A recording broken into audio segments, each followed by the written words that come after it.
Alô você! Olá, meu aluno do primeiro ano. Olha só, como prometido, voltamos aqui para fechar a nossa última etapa sobre Roma Antiga. Esse conteúdo que está presente aqui, ó, no nosso livro didático História Global do Gilberto Coutrin, lá no capítulo 9, que faz parte aí do nosso primeiro ano do ensino médio, tá certo?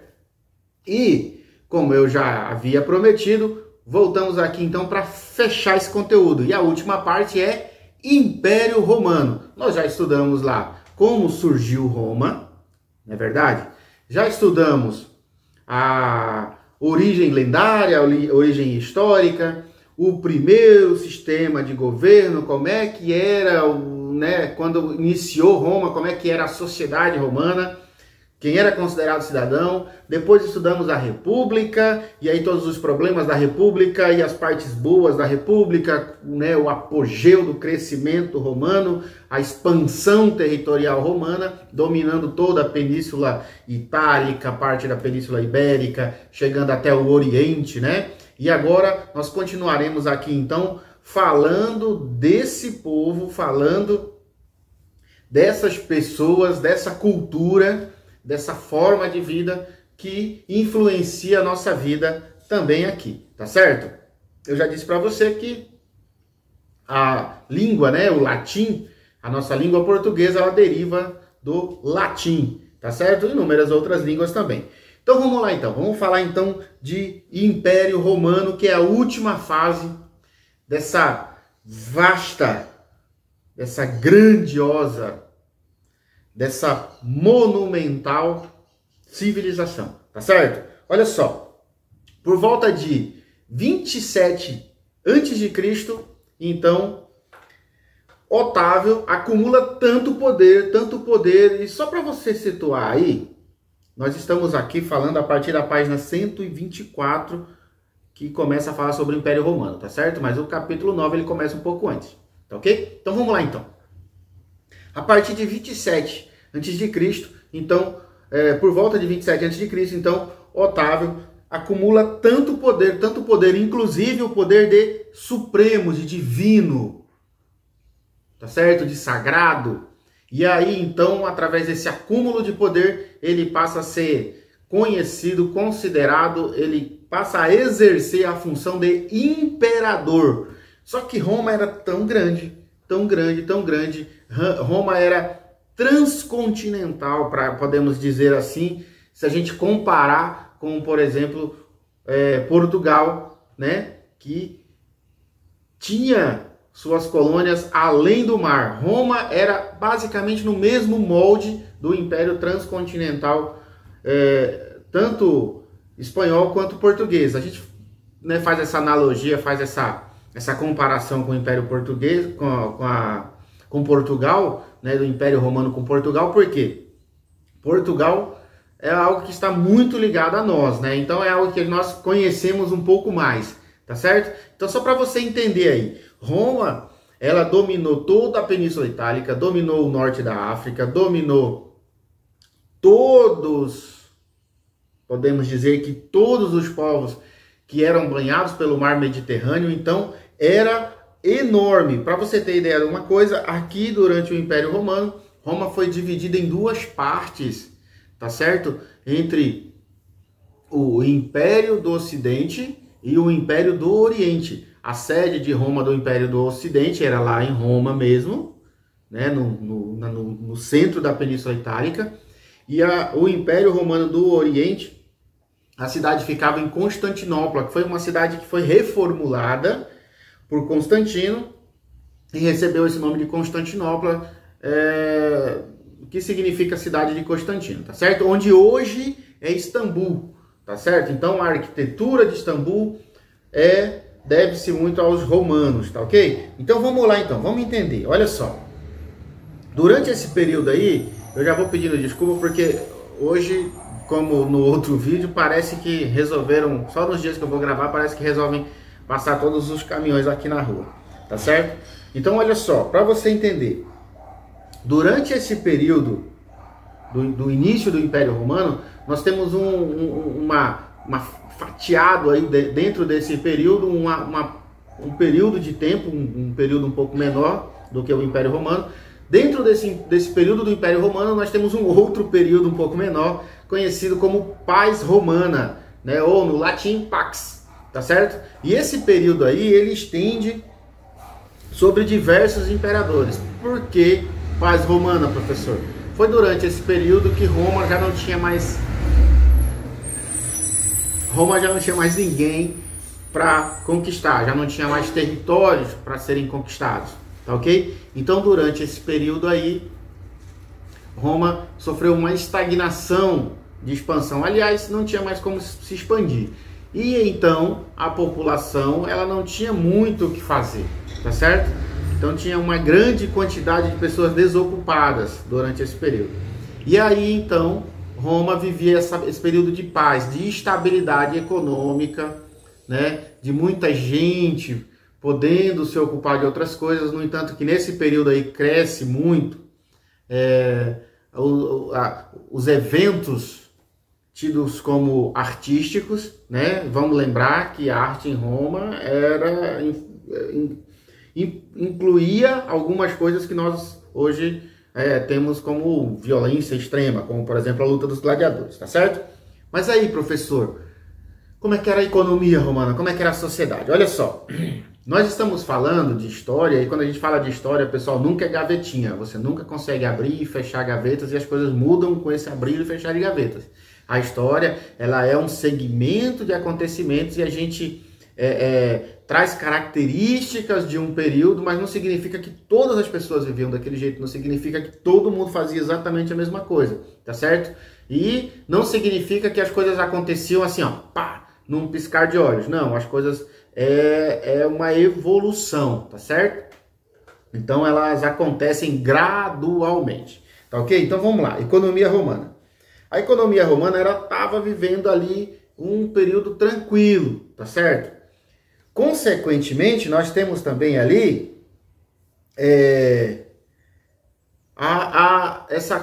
esse incentivo dessa parte cultural, tá ok? Na velha política do pão e circo, que a gente vai falar daqui a pouco, dá mais detalhes sobre a política do pão e circo. Então a economia estava bem, o comércio ainda era ali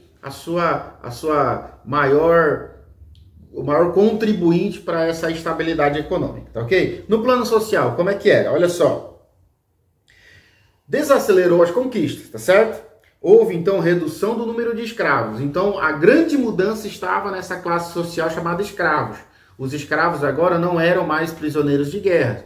A gente sabe que, durante o vídeo passado, a gente falou aqui que a escravidão por dívida ela foi abolida, graças a essas revoluções sociais que aconteceram lá durante a República, tá certo? Então, agora aqui, os escravos eram apenas prisioneiros de guerra. Vamos lembrar que como as guerras de conquistas, as expansões territoriais, elas cessaram, então agora a maioria dos escravos eram filhos de escravos.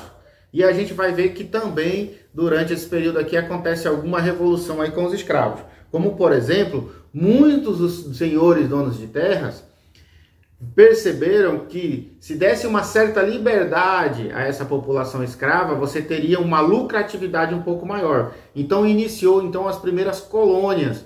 E aí a gente já consegue entender o embrionário da estrutura social do período medieval, que é o período que é o subsequente ao final do Sacro Império Romano do Ocidente. Tá certo, pessoal? Então vamos lá então. A gente já percebeu aqui que houve algumas mudanças. Vamos lá entender um pouquinho mais da política do pão e circo. A política do pão e circo consistia basicamente em o quê? Em uma assistência social.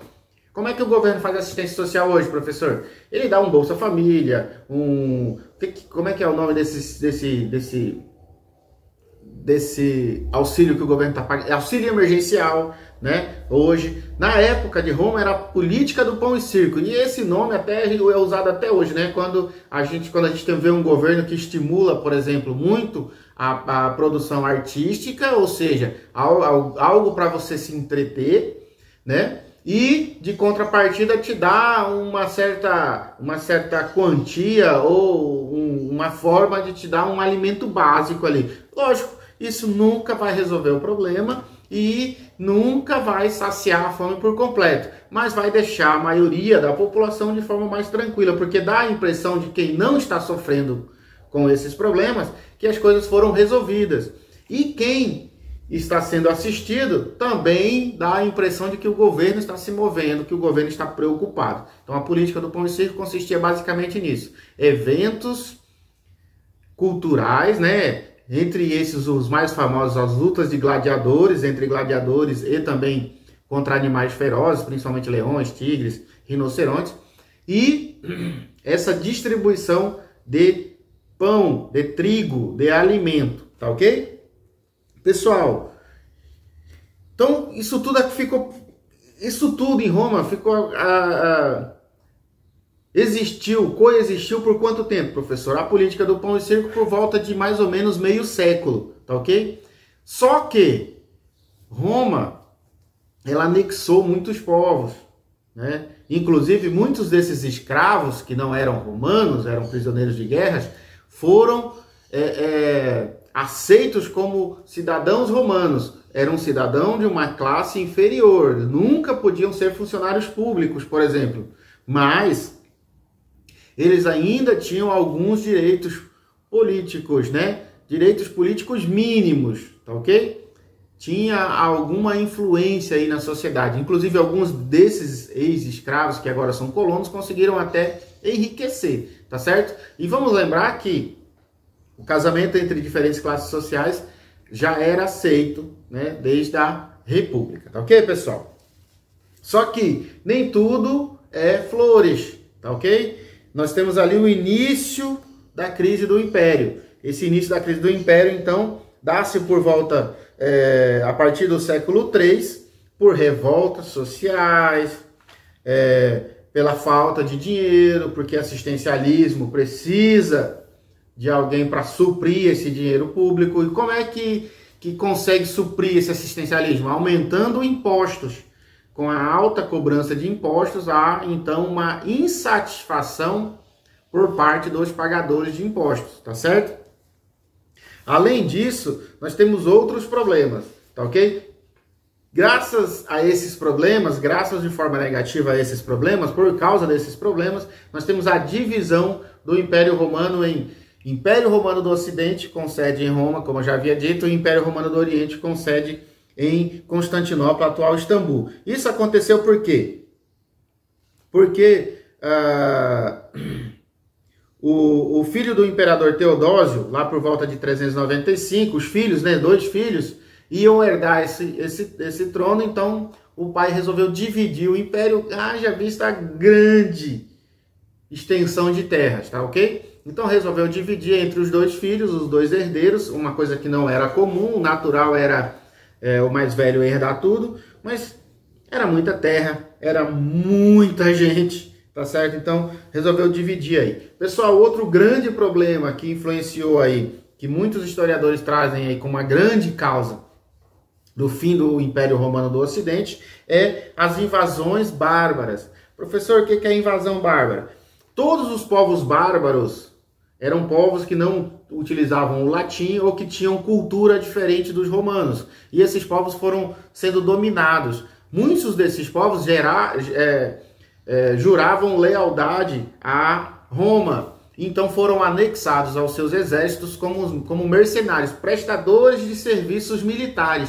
Então muitos desses povos tinham conhecimento do modo de combate romano, né? Das técnicas de combate romano. Isso tudo fez com que esses povos tivessem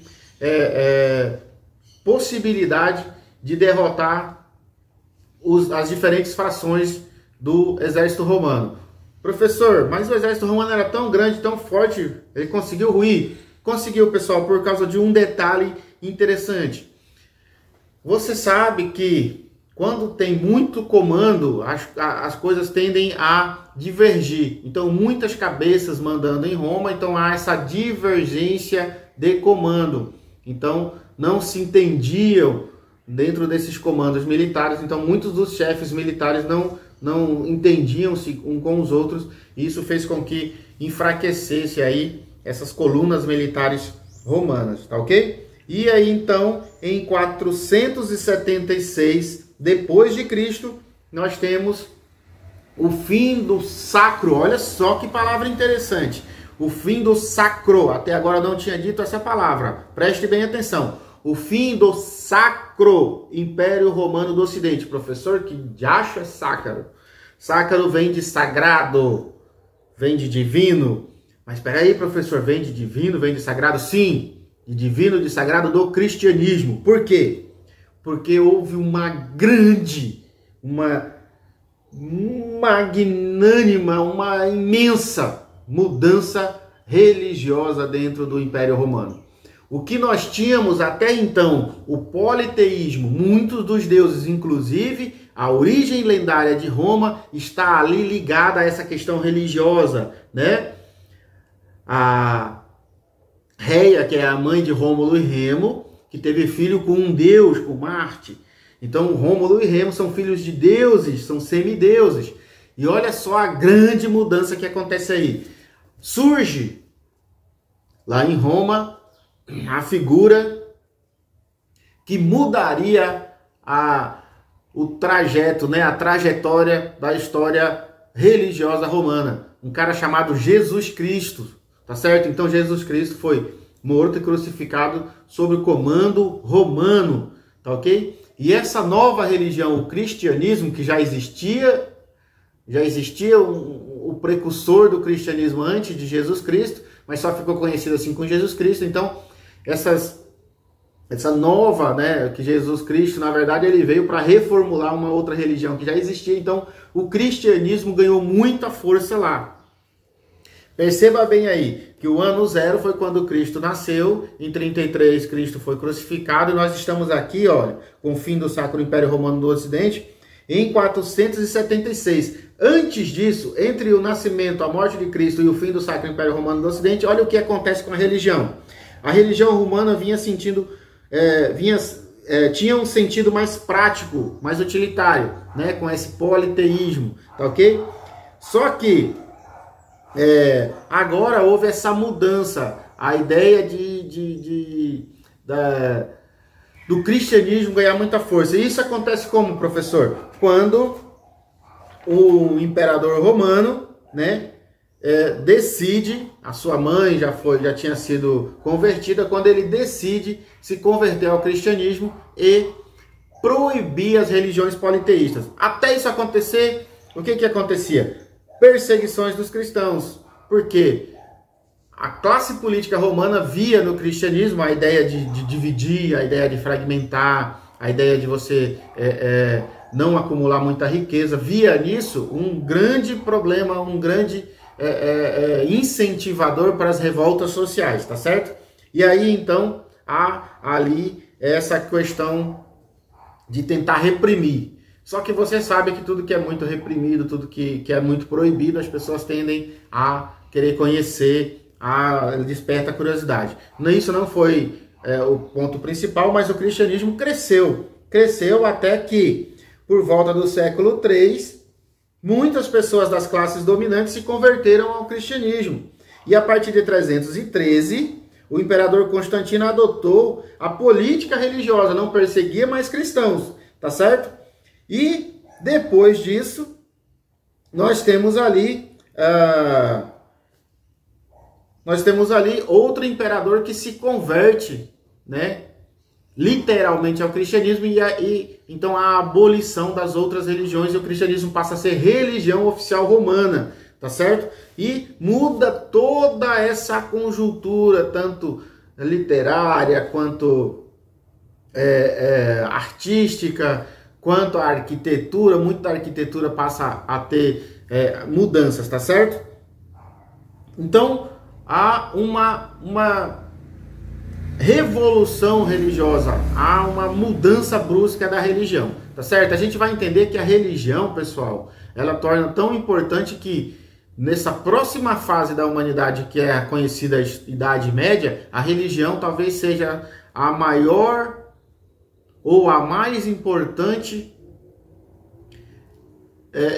representação, a mais importante expressão humana nesse período aí, tá certo? Principalmente sobre a Alta Idade Média, tá ok? Para a gente fechar Roma, e a gente já sabe que as invasões bárbaras, as crises do exército, a falta de mão de obra e essas crises econômicas geraram o fim do Sacro Império Romano do Ocidente, ficando ainda Constantinopla, o Império Romano do Oriente, ainda existindo até as invasões turcas, tá certo? Mas já era não era um Império Romano original, já era tinha uma grande diferença, inclusive a religião também era um pouco diferente até mesmo da cristã, tá certo? Mas nós temos aí como principais pontos relevantes aí na cultura, na arte, na literatura, o direito romano, a arquitetura e as esculturas, a literatura romana, até mesmo essa questão religiosa, né? Que é assunto do nosso próximo conteúdo, para a gente fechar esse